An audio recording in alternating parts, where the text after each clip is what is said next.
மாதரா உடல் ரீதியா பல கஷ்டங்களை அனுபவிச்சாரு. நான் உன்கிட்ட முன்னாடி சொன்னல, அதுதான் நடந்துச்சு.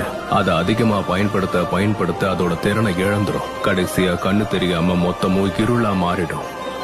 அதுதான் மாங்கிக்யூ ஷரிங்கானோட தலையெழுத்து. இன்னும் அதிகமான விஷுவல் பவர் கிடைக்கணும்னா அதுக்காக அந்த சக்தி தான் கண்களுக்கு தெரியற ஒளிய தானாவே கட் பண்ணி அடைச்சுக்கும். ஒளிய திரும்ப வர வைக்கிறதுக்காக மாதாரா தனக்கு தெரிஞ்ச எல்லா விஷயங்களையும் பண்ணாரு.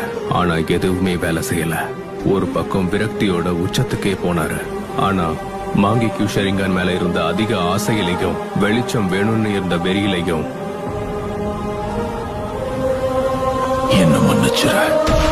தான் தம்பியோட 2 கண்களையும் அவர் எடுத்துட்டாரு.